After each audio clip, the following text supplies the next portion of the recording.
Good evening and welcome on a Monday night in late June as we careen through the summer of 2026. My name is JW Colwell. I am the host of Generation Movie, and my good friend and co-host, always here and always something smart coming out of his mouth, Rich Drees. Rich Drees, how are you doing on this Monday night?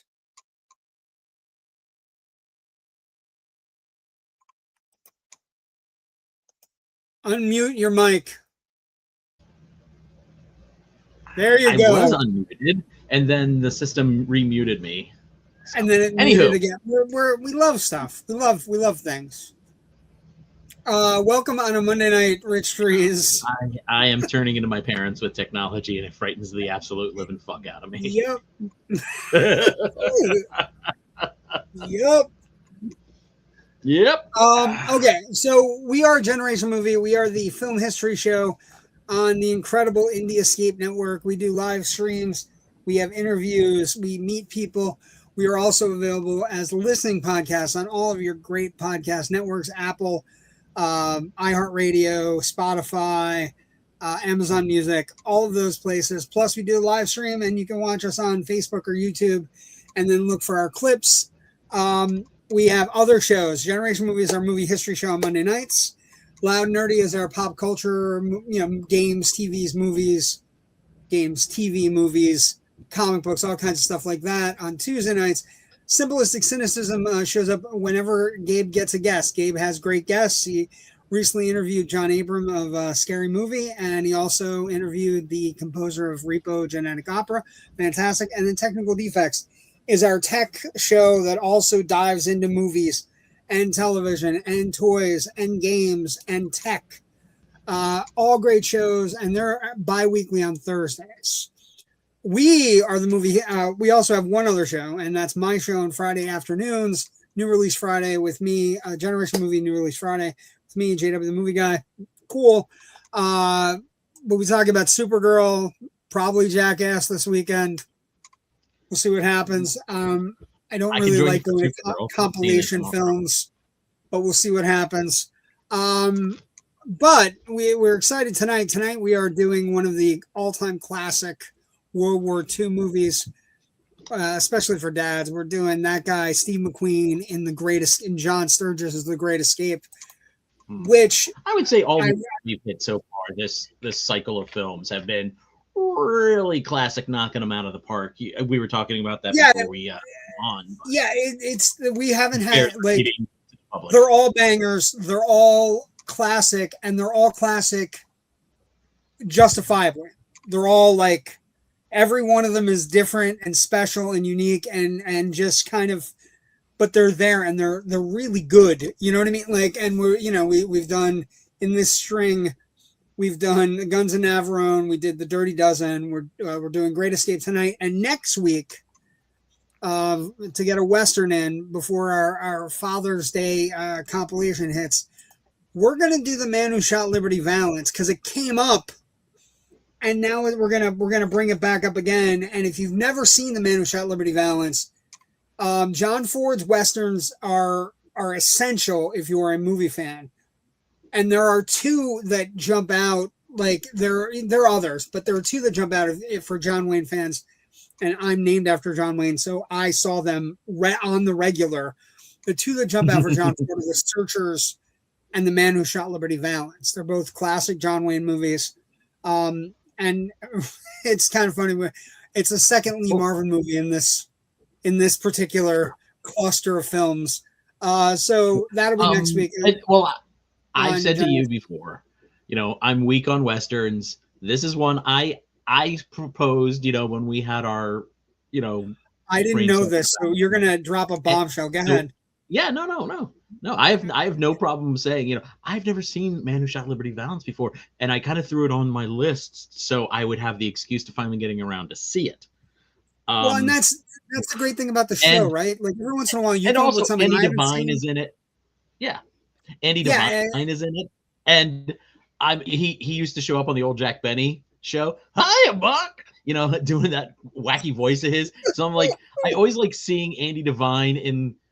I'm sure he's probably the comedy relief here. And Maybe here's not. the thing. He's not really like the comedy relief in Stage. He's in Stage. It was Stagecoach, right? Yeah. I think it's Stagecoach where it's a comedy. But he, like I said, there's no real bad, like there's not a lot of bad John Ford movies in general. But the two that are at the top of the list for me, named after John Wayne, that's what the JW stands for, are The Man Who Shot Liberty Valance and The Searchers. And my dad's two favorite movies of all time. And we used to fight about it because I think The Searchers is great, but I think The Man Who Shot Liberty Valance is better. I take the hot take. The weird hot take that I think Man Who Shot Liberty Valance is amazingly well made. Yes. There's some problems I have with John Wayne's character in Searchers. It's not great. No, he's not great. No. Not a great hit. Not a great person. And for the most part of the movie, he plans on killing his niece because she's been soiled by dirty Indians. So yeah, it's not a great character. It's a great performance. It's a terrible character. I will say Tom Stoddard, Tom is the character in Man Who Shot Liberty Valance. He is a much more robust version of Wayne. It's kind of a lovelorn, also tough as nails, also kind of it stars him and Jimmy Stewart. And so it's these two incredible actors that are doing their iconography together for the first time. And it's an amazing movie. If you've never seen it, I highly recommend it. Let's get a comment, and then let's do some news, and then let's talk about one of the great war movies of all time. Good evening, gentlemen. Good evening, Joe Ridgely. Thank you for joining us. We appreciate you. Good evening, Joe. Thanks for stopping by. Some movie news, I don't know. All the talk about movies maybe dying. What do they used to say? My demise has been greatly exaggerated. Is the tone of this year? Because this movie here grossed a lot of money, a lot of. I believe the correct technical term is 2 metric shit tons of money. Well, it grossed 159 domestic, which is a record for the franchise, but not for the year or for a movie. But it is a record for the Toy Story franchise. Internationally, 150. So worldwide box office, generally speaking, is at $310 million. So almost $250 million in one weekend around the world. Needless to say, it deserves every penny. It is a fantastic sequel. I think it's better than 4, which is what people are asking me. Is it better than 4? Is it better than 4? Yeah, it's better than 4. Yeah. Indubitably better than 4. 13254 is the order. 13254 is the order. But this is Jesse's story. It's really good. It had a banger of a weekend, and some other things open that I talked about the other day. This movie bombed really hard, and not only did it bomb, Rich, it bombed, and the exits were what I said was going to be the exits, which is, hey, I want to see a Robin Hood movie. Why is it not Robin Hoodie? Yeah, why does it make me sad? Why does it make me sad and angry? So that movie opened, but it only opened to $2.8 million, which is not good. It was on 1,700 screens. That's not great. 2 was Disclosure Day, 17 million, dropped 60%, which is not a bad. It's not 70, but it's not 65 either. So it's, that's at 78 total for the domestic, 81 international. It's at 160, give or take. Obsession. Now, I do want to, I'm going to clip this and I'm going to correct it. I'm going to send it out to all the places that we send out our clips to. And what I will say is, I am sorry. I made a mistake mathematically, as we are wont to do in America these days. We made a mistake. I made a mistake mathematically, either on Loud Nerdy or Generation Movie or one of the shows. Okay. So Obsession, after this weekend, has grossed $215 million domestic, and 117 internationally, for a total of $332 million. Now that is not, this is the mistake. This is the mathematical mistake. That is not 332% of its budget. That is 332 times its budget. I'm sorry. I'm sorry I made a mistake and I misspoke. My heart was in the right place. I was celebrating a movie that cost $1 million to make. And that movie, and now what's interesting, Rich, and if, I don't know if you're paying attention, but in like Variety and Hollywood Reporter and Deadline, now obsession is shifting to, we've made a lot of money. The stories are now about how much money we've made and what, problematically, how nobody was paid on the movie. And now the other story that's shifting is we want a little Oscar gold. We want to put this movie up and throw it out there. Since we've discovered that Sinners was good and Weapons was good, and this movie is obviously not only an obsession for horror movie fans, but other people have seen it and love it. We would like to be in, and I'm going to tell you right now, Indy Navarrete deserves an Oscar nomination. It's an incredible performance. It's physical. It's everything you'd want out of like a tormented. If she were an alcoholic and not somebody possessed by a doomed wooden stick, she would be an Oscar consideration. So I'm looking forward to that. Obsession was 3. 4 was Backroom, 7 million, dropped another 38%, so it's at 175. That's done very well. Scary Movie dropped another 55%, so that's at 97.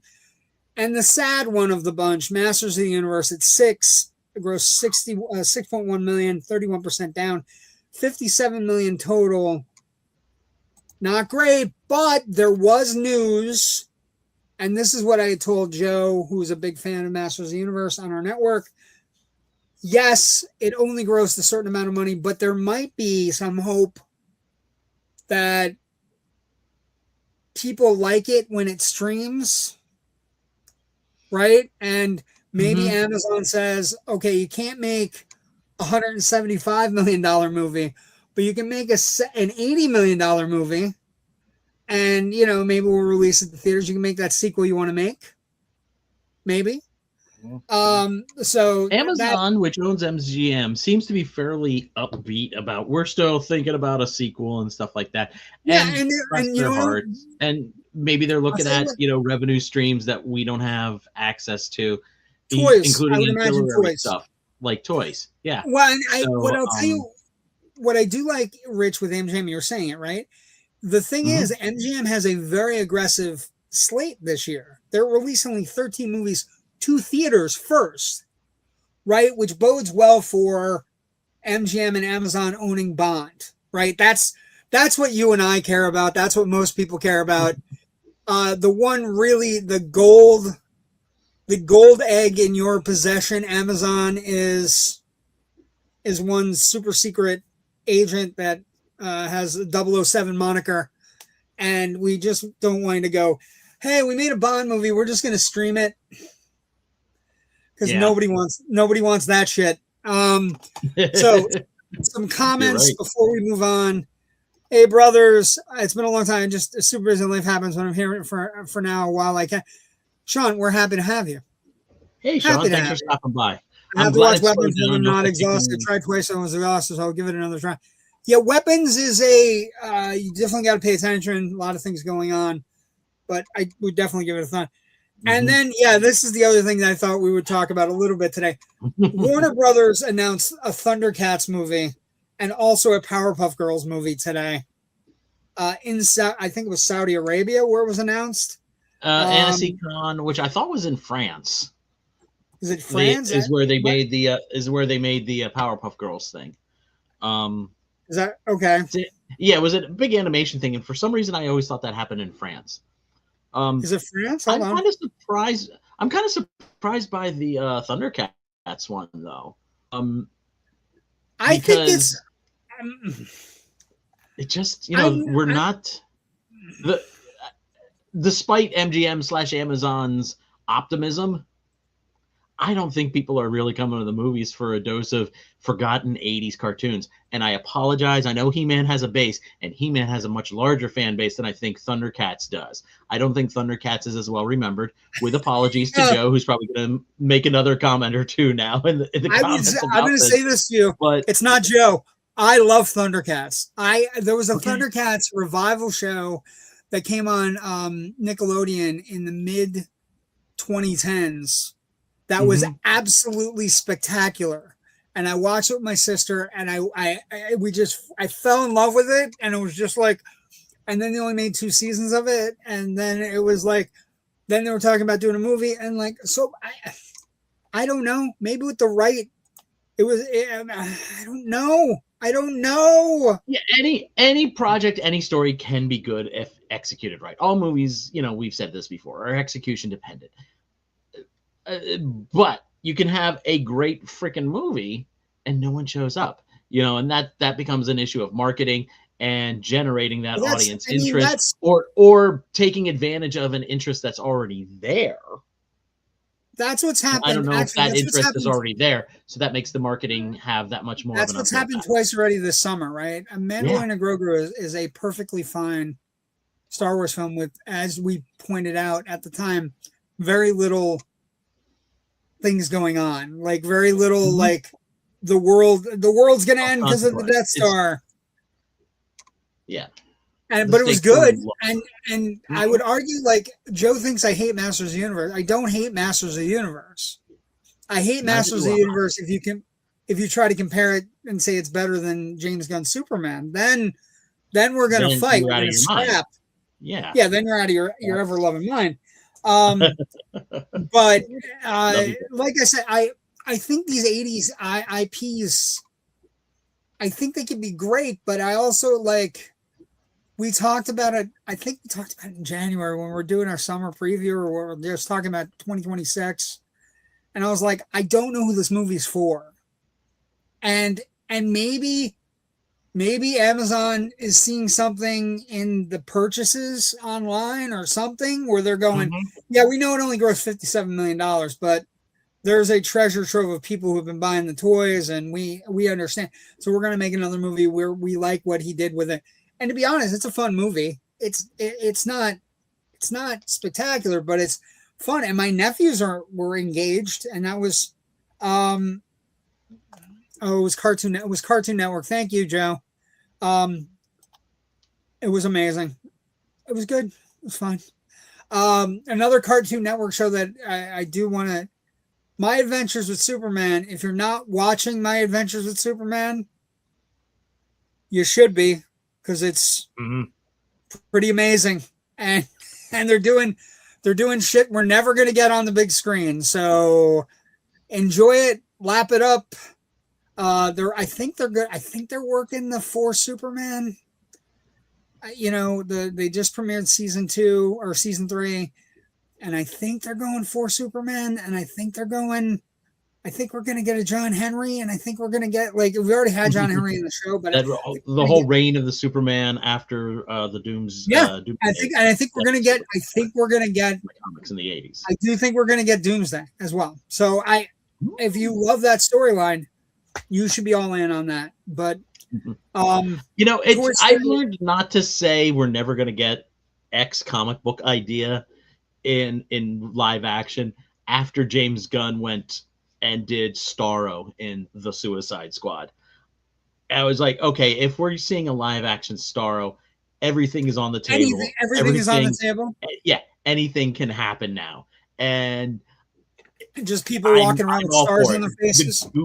The goofier the freaking concept, let's have some fun with it. Let's do it. It all comes down to how well is it done, right? Again, and execution.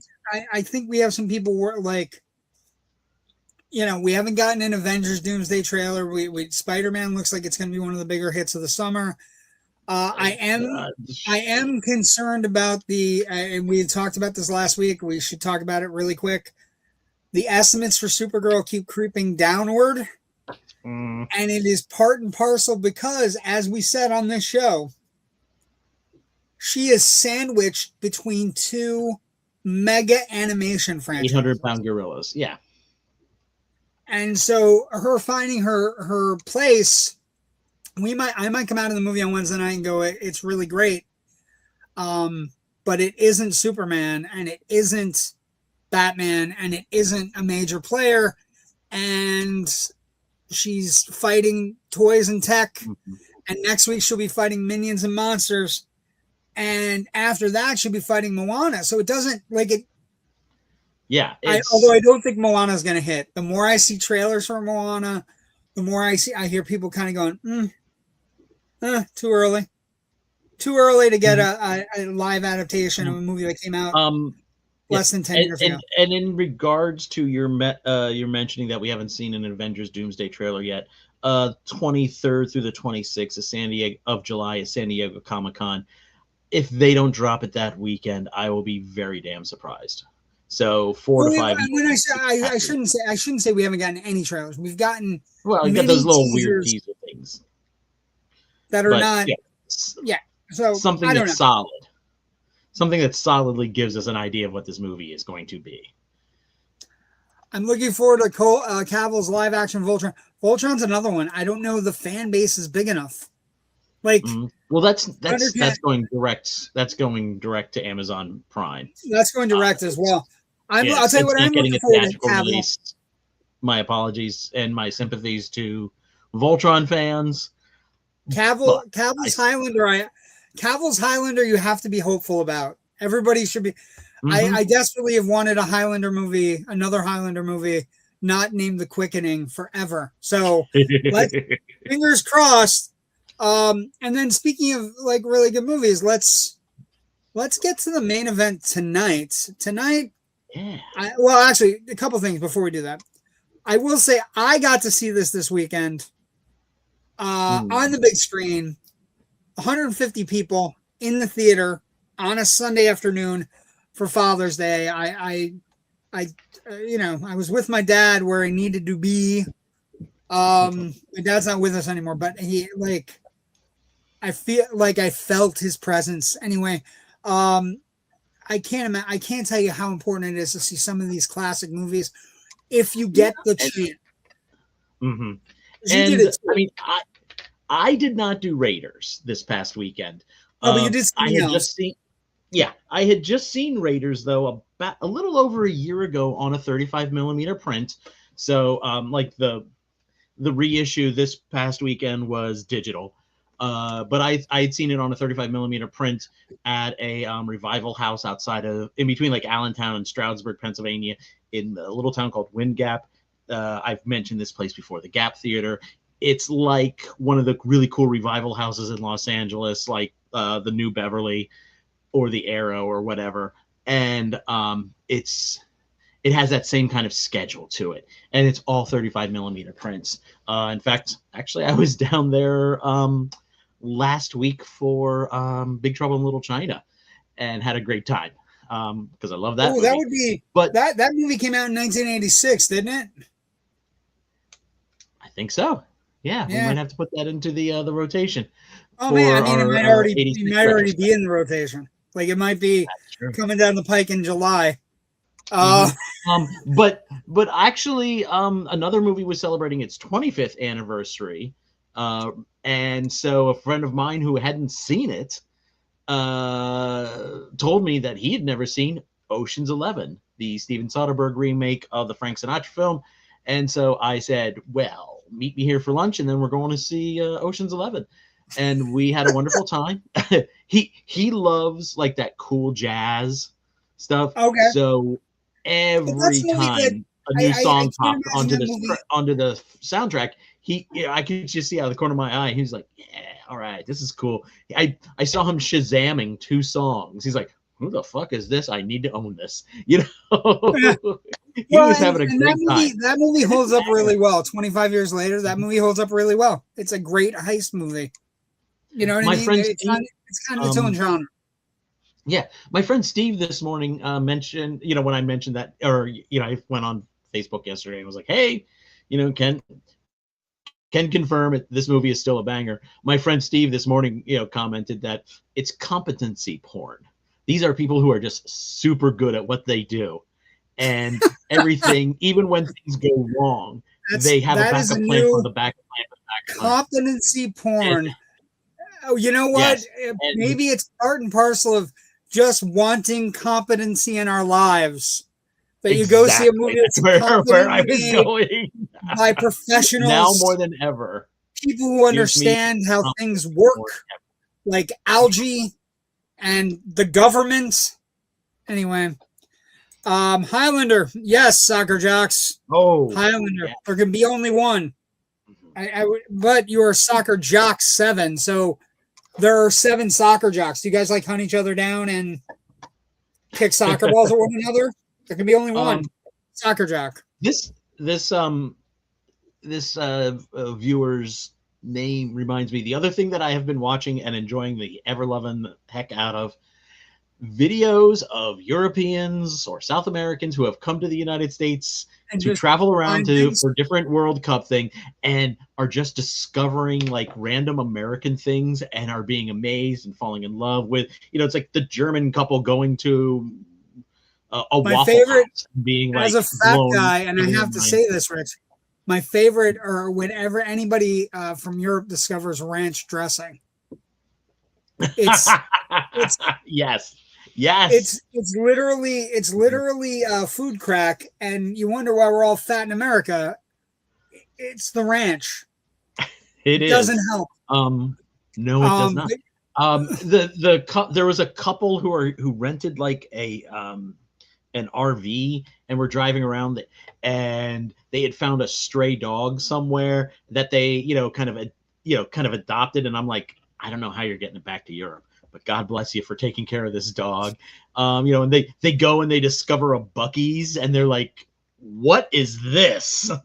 And it's just like videos of them wandering around in like a Buc-ee's going, this is amazing. Yeah, the idea that with everything else kind of being so shitty, the idea that these people are kind of like being amazed, and thankfully everyday Americans are changing their mind about what they might be seeing of America through its government right now. And also them reacting to the heat in America. That's true, soccer jocks. Yeah, that's true too. Also the idea of the city of Boston running out of beer. Did I tell you this story? No. I told I can't remember who. Over the weekend, somewhere along the line, after Scotland had landed into Boston, they ran out of beer. Yeah, I was reading somewhere they're quoting like a guy who owned an Irish bar. Now, an Irish bar in Boston was saying, we've just had our most profitable day ever. Yeah. And that includes outgrossing days. That includes outgrossing St. Patrick's Day receipts. Yeah, so it's amazing. That's a lot of drinking. If you're an Irish bar in Boston and you just made more money than you did on St. Patrick's Day, holy shit. Want more people to come to the country. Should want more people to come to the country, and maybe allow people to come in. But anyway, who are we to judge? We're not here. All they had was Bud Light left. Yep, it was a great story. Now, well, you know how Bud Light is like having sex in a canoe, right?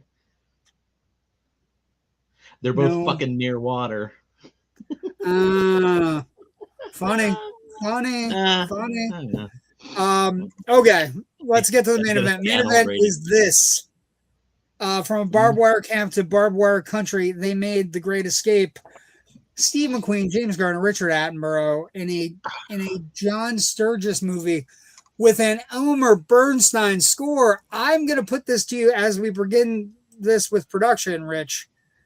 I think it's the best non John Williams score. I'm not going to say it's the best score because all John Williams scores are the best. But if I said to you that it's the best non-John Williams score, it's in the running. This, maybe Maurice Jarre for Lawrence of Arabia. Mm-hmm. They're both in the run.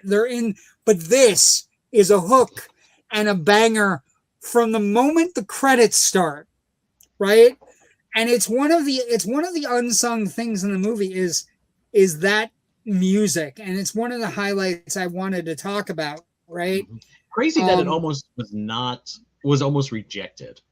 I can never understand that. Yeah, when you look at something and we recognize it as a classic, we almost didn't get it, because they were like, I don't know. And then Bernstein had to go and say, I'll make this. Yeah, I'll do minor key variations for some of the darker scenes and stuff. Well, and then people realized, oh, that's how this works. Well, yeah. Oh, that's how movie making works. The interesting thing is, Rich. The interesting thing is about it, Rich. Right? Is that one?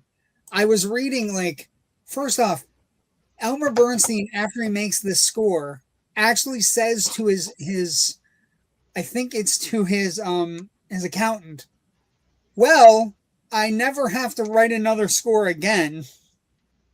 Woo. Right? And there are rumors that he became like $100 millionaire out of this score, like for 1963 money, right? And it's a rousing, amazing. It's got militaristic motifs, but it goes to wafter. It like has soft moments that really make the prisoners, like, you fall in love with each character. Each character gets their own little like leap bit of music. It's like it's like an old school kind of like anime where a character shows up and they get a specific rip on the keyboard. I will say, as a fan of Ghostbusters, Stripes, Animal House, I'm glad he continued to write scores, because his shift into comedy or doing straight music for comedy. He did Airplane too, didn't he? And I think he did. But and all the scores have a very they sound very much like his main body of work, but there's also just because of their positioning within a comedy, it sounds like they're kind of almost making fun of themselves at the same time, with a kind of a thing. So I mean, but when you look at his body of work, right? Just listen to the 60s. Magnificent Seven, The Great Escape, The Ten Commandments, True Grit, The Man with the Golden Gun, The Man with the Golden Arm, To Kill a Mockingbird, Robot Monster, Ghostbusters in the 80s, Baby the Rain Must Fall, right? It's just, it's an astounding, you were saying Airplane, right? It was Ghostbusters, it's Animal House, Ghostbusters, Stripes, Airplane, and the Blues Brothers.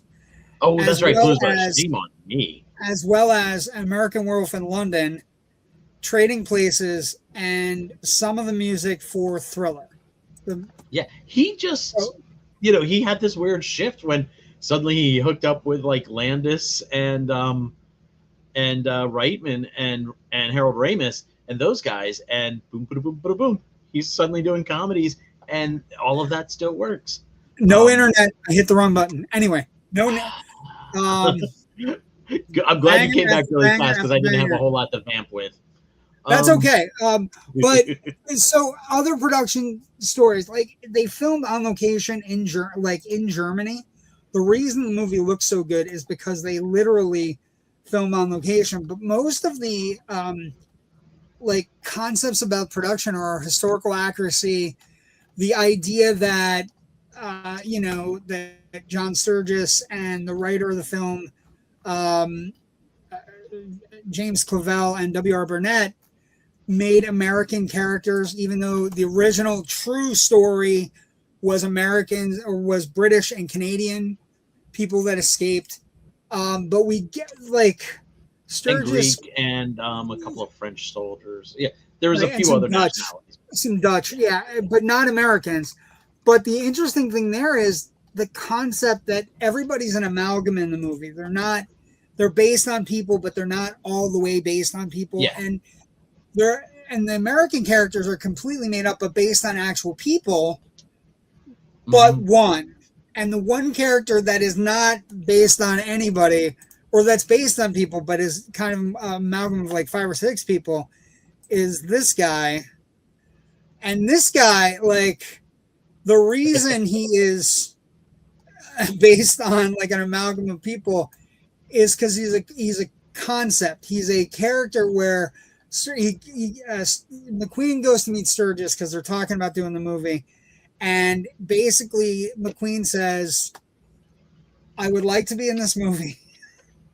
I think I'd be good in it." And Sturges had worked with him on The Magnificent Seven, which is really Steve McQueen's breakout movie, right? That's the movie where Steve McQueen became Steve McQueen because he stole the fucking movie. I'm still going to say The Blob, but you know, you can be wrong about this. I could be wrong about this, but I would say stealing a movie from a gelatinous substance that rolls around a movie theater and stealing a movie from Yul Brynner are 2 different things. But that's just me. But they might be the same. Okay, fair. With apologies to Yul Brynner, I love you. With apologies to the King and the King and I. Anyway, yes. But so Sturges I don't need says, the gunslinger coming after me. That's what I'm saying. Or Westworld. Fuck. Anyway, that's what I meant. The gunslinger from Westworld.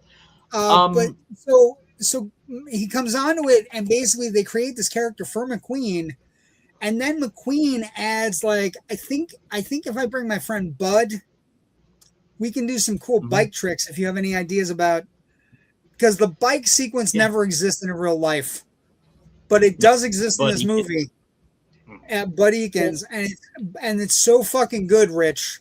Like as you're watching it, it just expands out and just keeps on, like it extrapolates out and acts crazier and crazier. And there, I have a couple of things I want to throw in here first about the historical accuracy and stuff. Sure. It's of course this is based on an actual escape from a German Luftwaffe prisoner of war camp. The actual escape was in March of 1944, and they dug 3 tunnels. That they did call Tom, Dick, and Harry, and a lot. They tried for historical accuracy up until a point. Wally Floody, who was one of the original tunnelers, who was a prisoner of war at the actual real camp, served as a consultant for the film, showing them how they dug it, how they did everything, how they did the air system. Some of the survivors, the families of the survivors, and some of the families of the okay, we're gonna have to spoil how this ends. Of some of the officers who were recaptured and then executed by the SS at the end of the film. Some of their families were like, first they were a little uneasy about the idea of their loved ones' lives being kind of like commercialized by this, but so I guess some of them were involved with the process, or at least after they saw the movie, they felt much better about it. But one thing during the making of the film they did say was, please try to obscure parts of the escape process, like how they came up with the chemicals to make the ink to forge the documents and things like that, because there are going to be that again, and we don't want to let potential future bad guys be alerted to to something that could help our boys. MGM and United Artists. MGM and United Artists also did a really good job. At once, they had one person working on the movie. He became a liaison between him and the families. There is a great article, a series of articles about how he became a liaison on the film and also became a liaison to the families, and said they're not trying to make, this is not just a movie that's going to make money. This is a movie that is going to memorialize the 50 forever. Yes. Right. And the movie is even dedicated to the 50 at the end. Mm-hmm. Yeah. But on the other hand, this movie is barely 20 years out from the end of World War II. And I'm sorry. No, go ahead. And they were shooting in Germany, so German officials weren't especially enamored with all of that. Like we talked about last week with West Germany doing a little bit of judicious editing on the what the hell did we watch last week? The Dirty Dozen. On the Dirty Dozen. Sorry, it's all. I watched this earlier in the week, last week, so Dirty Dozen and this are kind of like overlapping just a little bit because I saw them both within like 48 hours. We're getting old. There's no doubt about that. Yeah, but so there was some more judicious editing on the German side. Again, the studio kind of had to put a little pressure on them. But from my understanding is, after the movie did come out, it started to prompt. It made it easier to prompt discussions within German society about. Well, because there's a culpability. It was like, average and soldiers were doing war crimes. It wasn't just the high command. Some of the, but we also get a fairly sympathetic figure in the Luger, the guy who runs the commandant of the camp. So is incredibly fair. Mm-hmm. He's a fair guy. Which I think helps, the German people in its way. I'm not saying this is the only thing, but it was probably one of many, many factors that helped grease the wheels to kind of grapple with this horrific. And I know I've jumped all the way to legacy, but grapple with this legacy of holy shit, 20 years ago we were the most awful fuckers on the earth, and how do we how do we talk to our children about that and go, yeah, sorry, mom and dad and grandpa. Well, and also like one of the things that the movie does Americanize that isn't good for the German people is that a lot of the German foot soldiers helped in the real escape, right? So that's something that there are characters that are kind of like that help them get stuff, but not necessarily know that they're doing an escape. And again, the commandant is kind of like one of my favorite stories. I don't know if you heard this story. This is a great story.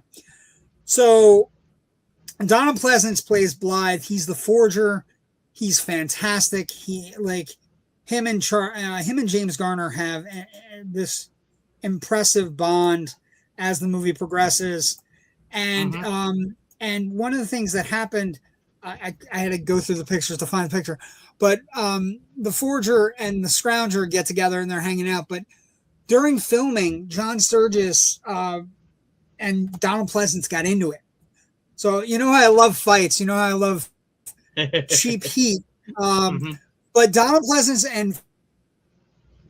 and Sturges got into it because Pleasence at some point had said something to Sturges. Basically, he offered advice on a scene that Sturges was having trouble with, and the director, John Sturges, one of the great American directors, said to him, "Please keep your opinions to yourself in front of everybody." Now, it's at that point another actor, we don't know who it was, but I'm guessing James Garner or somebody went to John Sturges and said, "Just so you fucking know, Donald Pleasence was actually a POW. So when you yell at him in front of people and you're telling him that his opinions don't matter, he was trying to make your fucking movie better. So get your shit together." And apparently Sturges came back the next day and was like, I am, he apologized in front of everybody. He basically, and told Pleasence that anytime he saw anything, I would respectfully ask for your technical assistance in anything to make the movie better.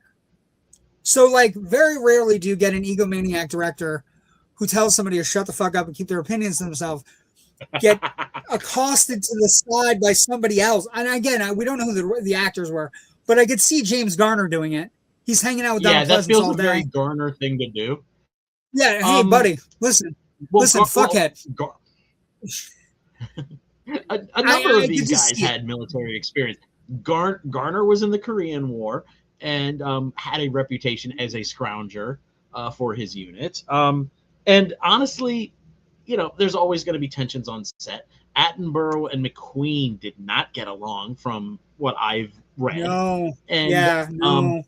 And even though by the cast started to meld because they were all in like this one small German Bavarian inn for, so every night they'd go back and slowly they started hanging out more and playing cards. McQueen gets along with nobody. McQueen gets along with nobody because it's like being the brightest sun in a constellation. And and having an ego to go with it. Like McQueen's, I'm just gonna go over to Germany and ride some bikes with my friends, make a movie. And he's so fucking nonchalant. He's so fucking nonchalant in the movie, by the way. It's incredible. I will say this about McQueen. I have a couple of McQueen points here. First of all, I have talked to somebody who was around McQueen when he was working on the Blob. I've talked extensively with Chris Yeworth, who unfortunately has passed away a couple of years now, who was director Shorty Yeworth's son. So he was like hanging out all summer long on the set of the Blob. Chris said that it was Steve McQueen who taught him how to ride a bicycle, which I can see that. Not too bad. It's like Dweezil Zappa learning getting guitar lessons from Eddie Van Halen. It's kind of that level. Well, no, but I'm not saying he wasn't a bad guy, but he did have an ego, and he did. He quit for a day, and everybody was like, "Well, we can just rewrite around that." And then he came back the next day, like, "Oh, I'm back."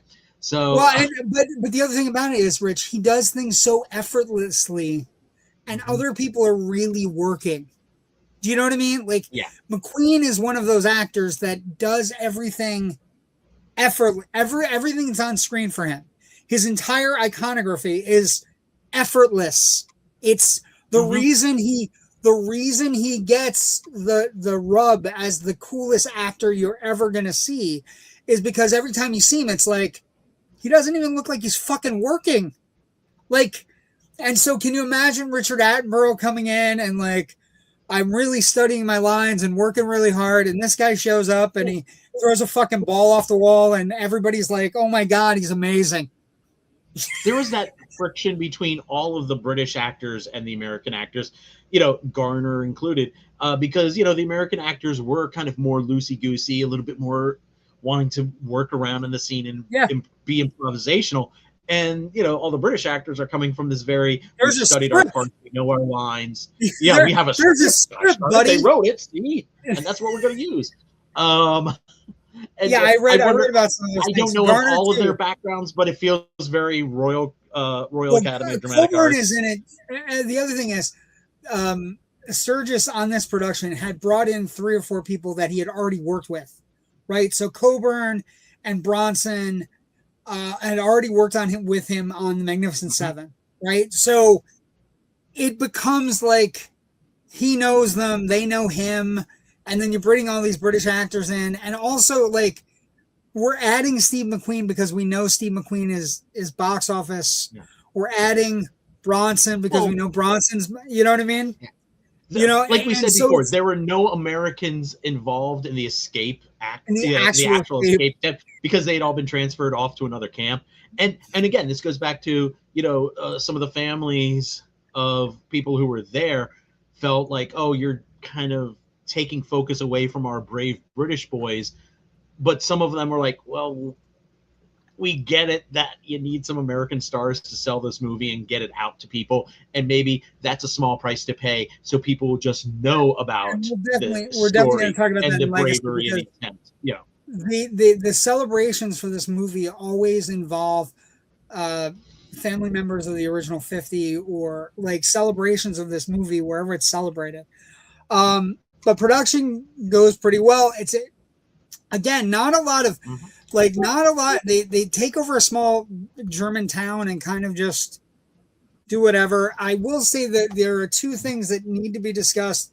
One, Steve McQueen, production-wise, at this point has become a star and cannot get insurance to do the bike jump. So he brings his friend Bud Eakins with him. And Mhm. there's also a stuntman that was also in case Bud couldn't do them. But at any given moment, all three of them were on set with bikes doing the stunt.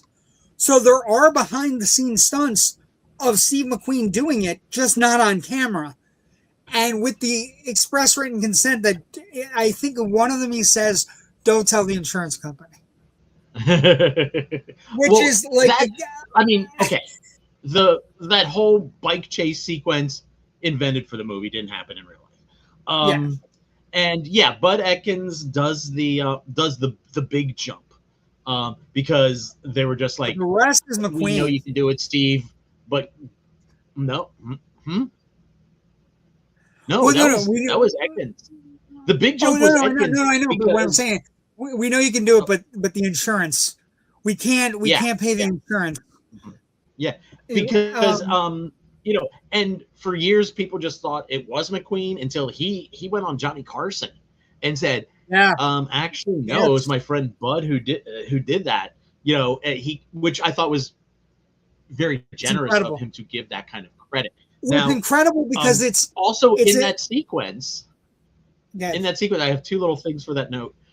In that sequence, one of the other stunt motorcycle riders, as they're shooting, like going across a field, hits an unseen like divot, flips over his handlebars, breaks a collarbone. I think he might have gotten a concussion too. I can't remember, and goes to the hospital.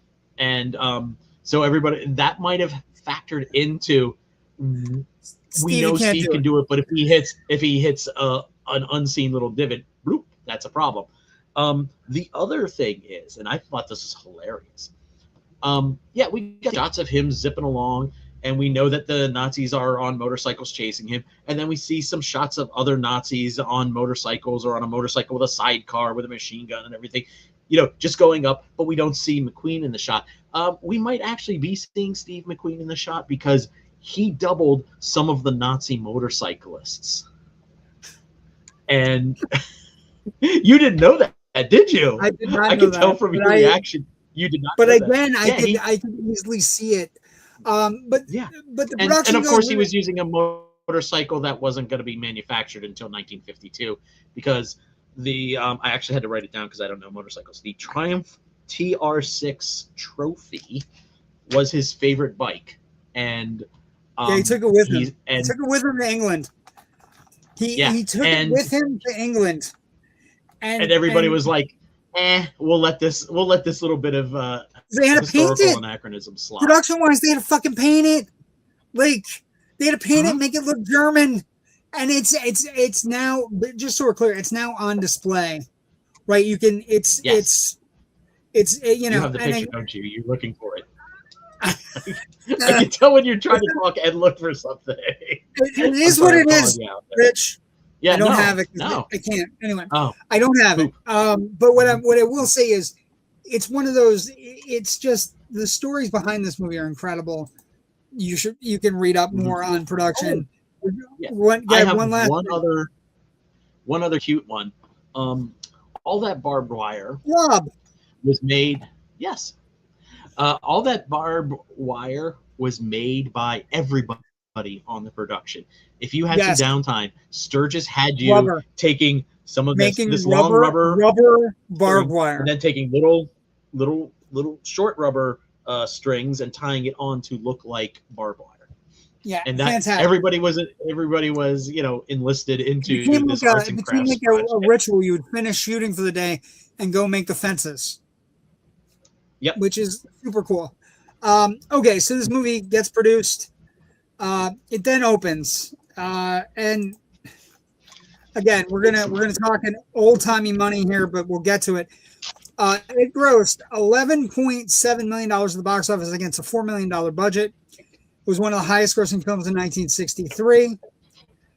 Despite the heavy competition, 1963 top grossing movies. Just so we're clear.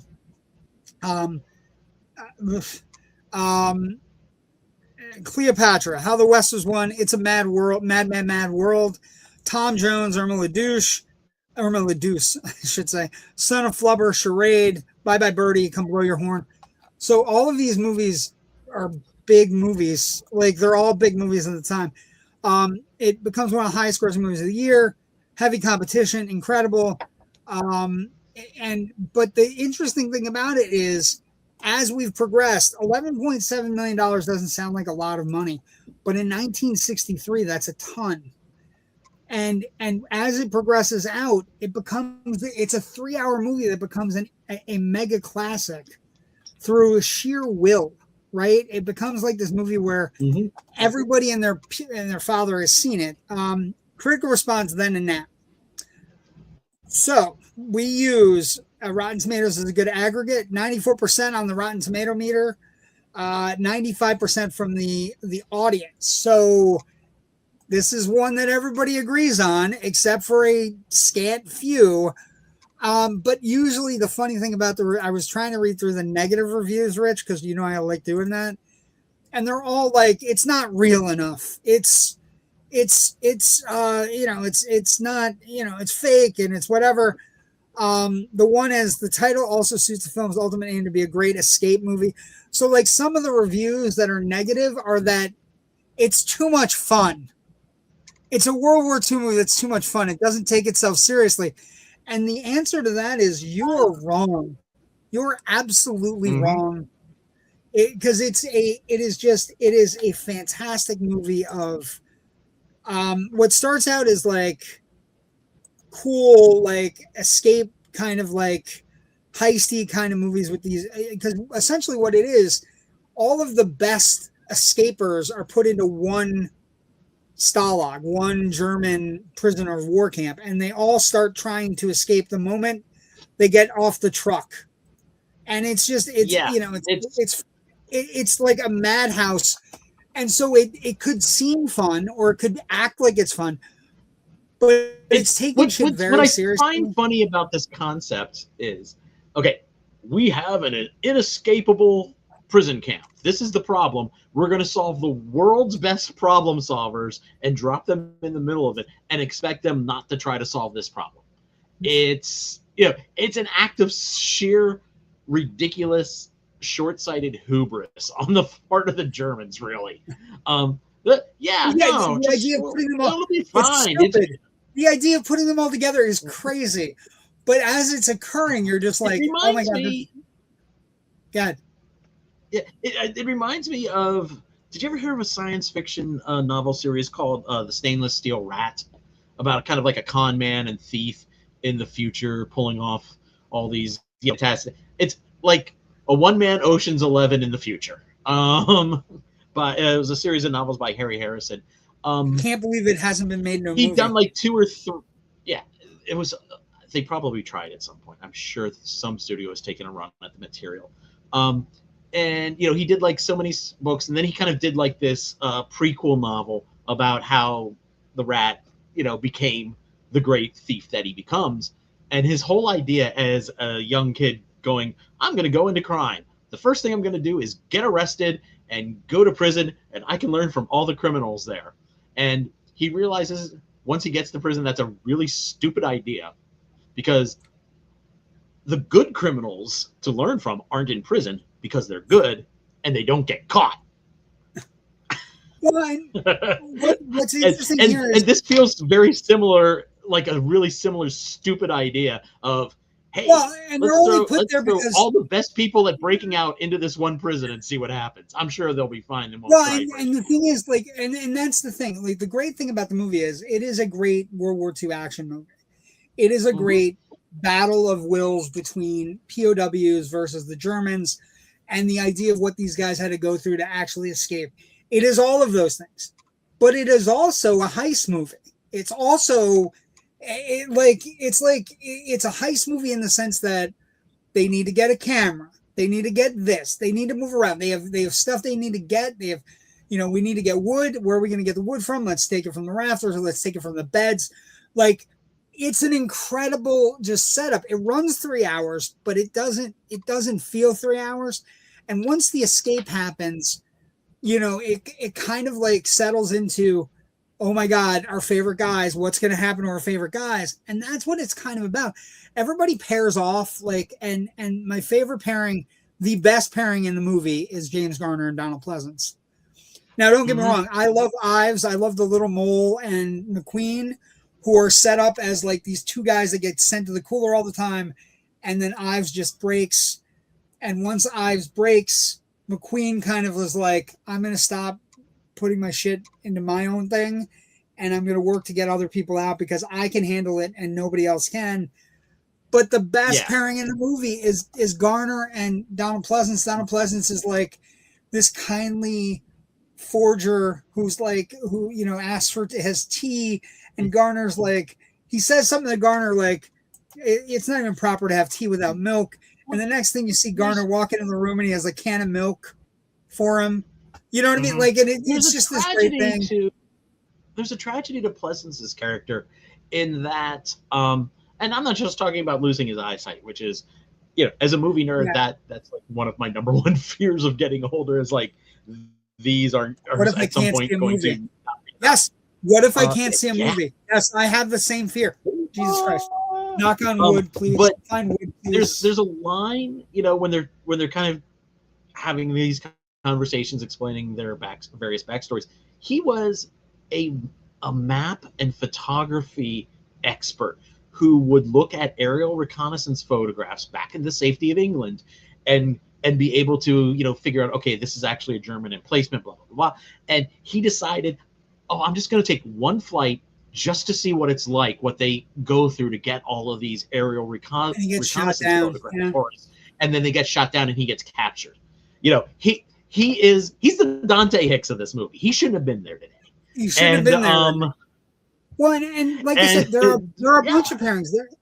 There's a really I find that so tragic, and that's what makes me feel for that character, I think, more than just about anybody else in this film. He's fantastic. Bronson is great too. Bronson plays this super tough guy, and then midway through he has a breakdown because he was in a house when he was a child and they lost electricity. And he has a breakdown in the fucking, like, near the end of the movie, he has a complete breakdown. And his friend's just trying to talk. His friend who's been digging the hole with him the whole time tries to talk him off. And where the movie succeeds, and why it's so renowned, is that you have all these characters and you have all of them, and they're all particularly, like, Rich, it's like a cast of like 60 people, and everybody's kind of fleshed out. Like you get this, right? You get McQueen on a bike and with a fucking baseball mitt fucking annoying the fucking Germans, and it's great. It's particularly American. He is so American. It's like you might as well just paint like the stripes on his fucking forehead. And so, but it's like the quieter, the little groups that pop up, like the plan, everything else kind of like sets up to be so good that you just go, oh my God, like, it's no wonder this movie is so renowned, right? Because as you're watching it, you fall in love with the character. You fall, like, at one point Bartlett goes to McQueen, and McQueen's like, he is one of the only people in the camp that doesn't run anything by anybody in charge, because he's Steve McQueen. I don't know if Attenborough knew that at the time, but everybody in the fucking theater knows it, and when you're watching it, you know it. And he goes, yeah, I'm escaping tonight. And Attenborough's like, can I run this by you? When you get out, what if you were to make maps of everything and then bring them back to us? And he's like, are you saying you want me to get caught? And he's like, no, I'm going to Switzerland. I'm out of here. And they're like, no, but you don't understand. He goes, how many people are you taking out? 250. And then, he forms a bond with Ives, the little mole guy who's great. And Ives breaks and gets shot by the Germans. And like I said, there's a subtlety to the characters where McQueen, the king of the cooler king, right, literally takes the kid's hat, walks over to Attenborough and says, I'm escaping tonight, but I'll be back tomorrow and I'll have all the maps for you. Yeah. And it's like, it's teamwork. It's Americans working with, there's a real, it's like, like we touched on before, you know, McQueen is the wholly fabricated character out of all of this, and that's because they give him, he's the one who has like a real story arc. Everybody else doesn't have. I mean, you have a little bit of arcs with the friendship, like between Donald Pleasence and James Garner's characters and stuff like that. But the real character arc here is what McQueen goes through. Yeah, and it's fantastic though, and it's It's really great. It's fantastic work, and it like all the deserved things. So everything, like one of the things that I can say about this movie as a critic now, as you and I are reviewing it tonight, right? In 2026, as people who are like maybe exposed to it by our parents or whatever, what I would say is when people talk about it and they speak about it so well, it's deserved. It's a 3-hour movie. It flies by.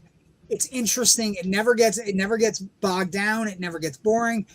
There's always something going on around, like figuring it out. There's a fantastic sequence in the middle where Steve McQueen's stealing all the potatoes, and nobody knows why he's stealing the goddamn potatoes in the camp.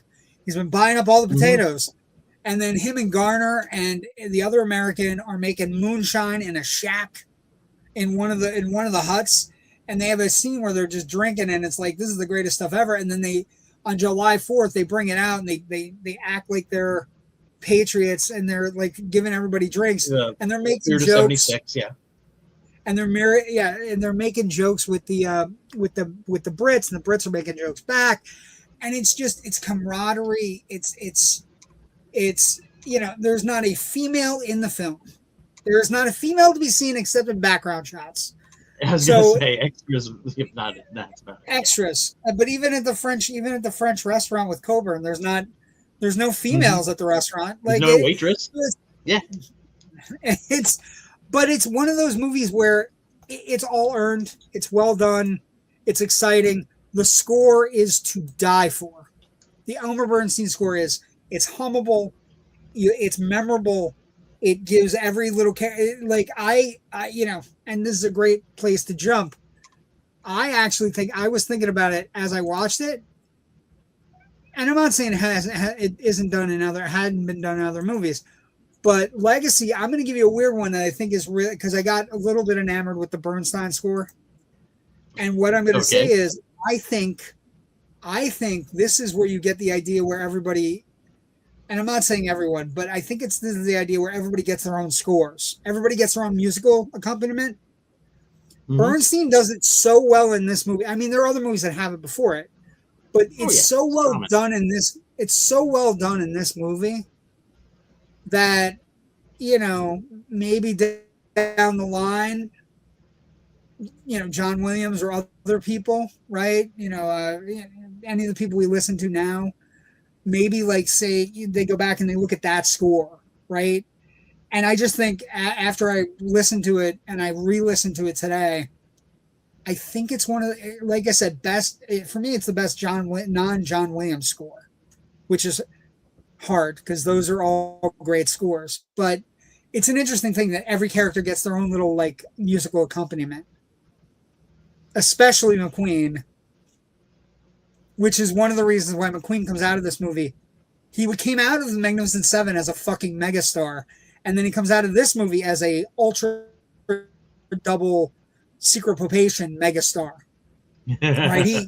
He comes out of this movie as like, you know, what movies do you want to make, Steve? I'm going to make Bullet. I'm going to make Le Mans. I'm going to make, you know, all the stuff. I'm going to make The Getaway with Peck and Paul. I'll fight with him, Raw from her husband, you know, like from Robert Town. It's an incredible performance, and the legacy, the movie is so well deserved. And the other legacy point I do want to mention is that it's shown, I think, every year with the surviving families of all of the people. I think they do it at all the anniversaries where everybody that's a surviving family member of the 76 that escaped get invited. And I just think that that's such a moving tribute to that cast, those people. The idea that this movie lives and keeps their spirit forward. is so important. And not only to the people and their legacy, but also to the importance of movies, right? Like, we would have heard that story, we would have read the book, but this movie has kept that alive for 60 years. And when you watch the movie and it's dedicated to the 50 that didn't make it, and all of those things, you immediately start to go and you look online or you start checking about the real stories, how historically accurate the film is, whether it's not or whether it is or not. It doesn't matter in the grand scheme of things because their memory is kind of brought up every time this movie gets watched by someone. And I just think that's an incredible legacy. And that's, you know, and that, yeah. And, you know, like we said before, you know, when the families were a little concerned about it, and then they realized that this is ultimately a memorial, if not to the exact events, but to the spirit in which the exact events happened. And, you know, that's not a bad legacy to have.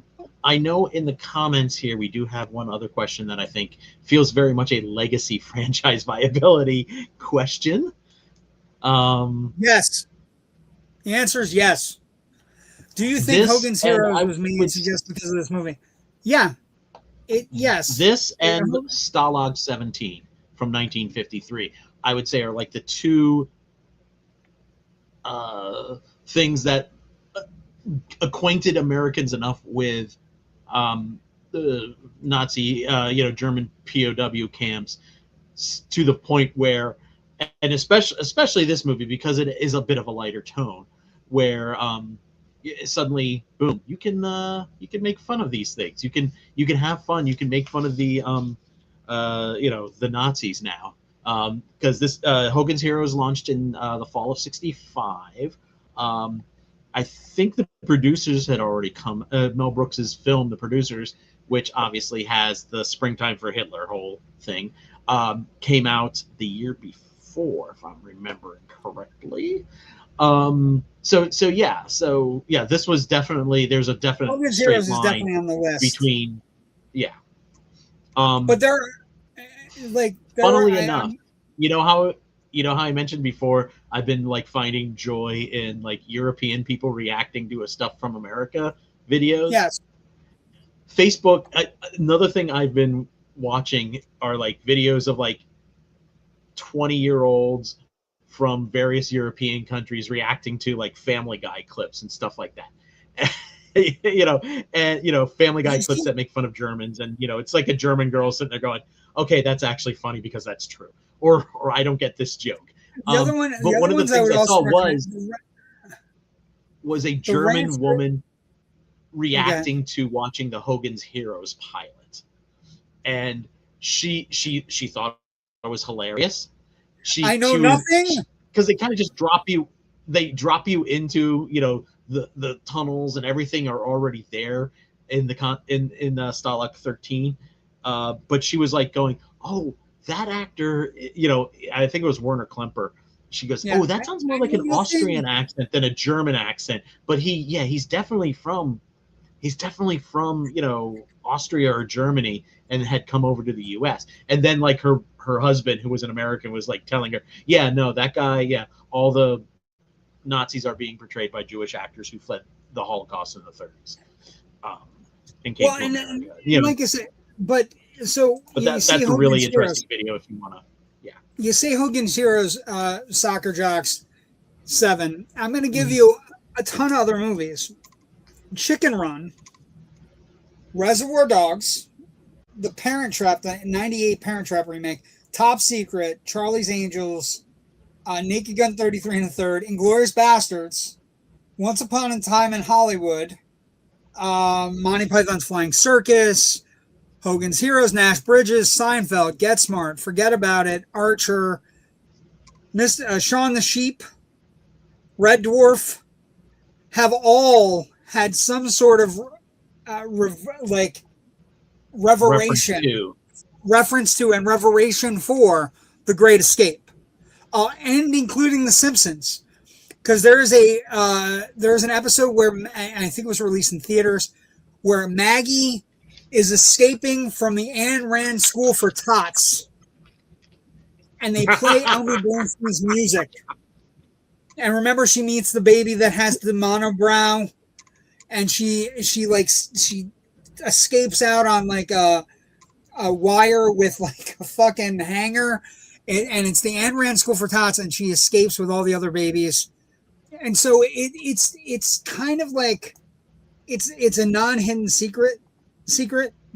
You know what I mean? Like, it's The Great Escape is an influential thing that if you get a chance to watch it, if you get a chance to sit down with it, you will be rewarded for not only how great the movie is, but you'll be rewarded in the sense that you'll watch it and go, oh, that's what that reference was. That's what they were joking about, or that's what that music is from. That music is from this. And it's just like, I'm so glad we've decided to do dad movies. My dad is smiling down. I saw Raiders yesterday. I thought of him. He watches he's on the shelf here watching over me. I'll watch over the show. And he loved these movies. And this movie especially is one of the first movies I saw when I was a kid. I think I was 8 when I saw this movie. And when you're 8, all you think about is Steve McQueen, because he's got the ball and he's hitting it off the fucking wall and he's annoying Germans. And then he gets a bike ride. You know what I mean? Like, but once you get older, you realize the implications and just the excellence of filmmaking, along with what it means to the survivors. And you just look at The Great Escape and go, like, it's just an amazing thing, an amazing kind of importance to the filmmaking. And like I said, there are so many movies that kind of, obviously people who are making some movies that you see now have seen it. And I just think you owe it to yourself, if you're a film fan, to once just experience, because again, I think we have cool things in the present. I'm not a person saying get off my lawn, but there is a coolness factor 10 of Steve McQueen on a bike running around German orchards or German countryside. It's times 10. And it was cool in 63 and it's cool in 2026. You know what I mean? Mm-hmm. Let's get one last comment and then we'll talk about where we're headed. Old posters are I agree. Indeed, they are. I mean, they are so fantastic. We had the Soccer Jocks. Like and subscribe us. We're going to talk about that in a moment. But we had. Hold on, I'll take it down. Yeah. Give me a second. My apartment is nothing but old movies, movie posters, especially as a airplane fan for 0 Hour. So yes, if you look on the back of mine, it's made up of movie posters I get at early showings of movies. So. But yeah, old movie posters are the best. We've had some bangers. We had Dirty Dozen last week, Guns and Navarone. Those are beautiful posters from a different time. But you'd be remiss not to watch it. And like I said, Soccer Jock, like and subscribe. 0 Hour, yes. Like and subscribe. You obviously like us. You've commented a lot, and we've talked to you. So I feel like we're friends. We need to do 0 Hour at some point. We should do 0 Hour at some point, or find a way to do that in airplane as a double, as a double feature one night. We'll figure it out. Okay, one question before we go to. Want to know if Rich has any info on the upcoming animated Nightfall movie series? All I found out was I heard about it today. I think they announced it today. The trailer comes out tomorrow. Joe was under the impression you might have seen it already. I'm like, if he sees something, I appreciate that kind of level of confidence in my what I get offered to screen early. But holy crap! No, we'll get to it. There's a Nightfall movie coming out. Yes. Yeah, it should be. The DC animation is fun. And now DC's fine because Gunn's running it. If you were like 0 Hour, Soccer Jock 7. If you are joining us for the first time, all it takes is a like and subscribe. We need it more than the amount of time it would take for you to do it. Like and subscribe. You can hear all of our cool takes, our fun takes. Rich, where can people find you if you're not on the show? All of my writing can be found at filmbuffonline.com. We've also got a Facebook page that lets you know when new stuff goes up, as well as some other fun stuff that's exclusive to the Facebook page. So feel free to find us over there as well. We also have a Twitter account at filmbuffonline that also gives you notifications when new things go up.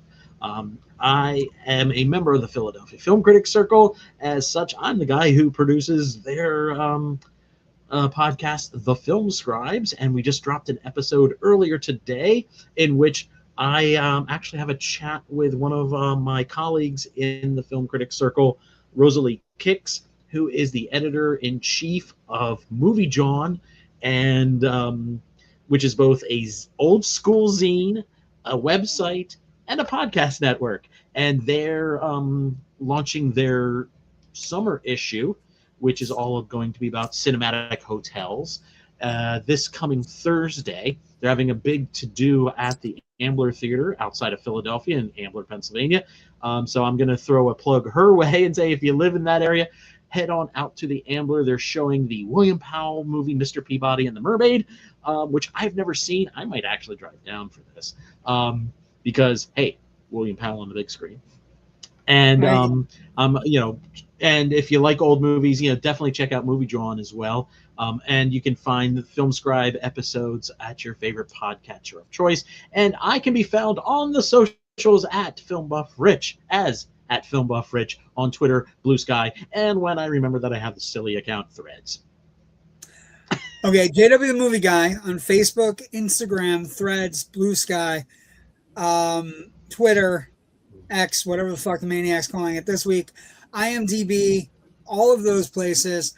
We are the Indie Escape Network. And like I said, we are this unique group of people that's coming together to talk about things, have a good time. Available on all of your devices, all of your places, iTunes, Spotify, iHeartRadio, Amazon Music, and we do the live streams. We also have our shows. Monday nights, Generation Movies, which is what you're watching now. Loud Nerdy is on Tuesday. Symbolistic Cynicism when Gabe gets guests on Wednesdays, and Technical Defects bi-weekly on Thursday nights. Super cool. And then me and sometimes Rich, Generation Movie New Release Friday with JW the Movie Guy. This week will definitely be Supergirl. It will definitely be something else, probably Jackass. And then I'll be there if you want me for Supergirl. Sweet. I love it. Yes. Then next week we got a couple things coming up on Loud Nerdy. We're gonna have a guest on. We're gonna have Jason Clem. Ferris Bueller, You're My Hero, wrote a book. He's a super cool, funny guy. One of our co-hosts met him at the Mahoning Drive-In, which is a great place. And next week, before everybody leaves, Sean writes, have you seen the teasing of Austin Powers 3? Laugh out loud. Technically, Sean, it's the teasing of Austin Powers 4 because there are already 3 movies. Mm-hmm. There is International Man of Mystery. I don't blame you for getting gold member. International Psychological reflex to like Bayou Shag Me. I want to paint this tallywhacker gold. Anyway, so yeah, I saw the teasing. I don't know.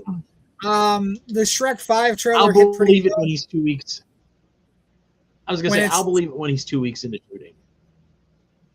Fair.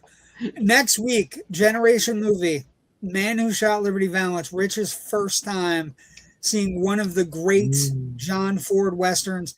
Thank you for joining us tonight. Please like and subscribe. We will see everybody on Friday for Supergirl, and we'll see everybody next week for The Man Who Shot Liberty Valance.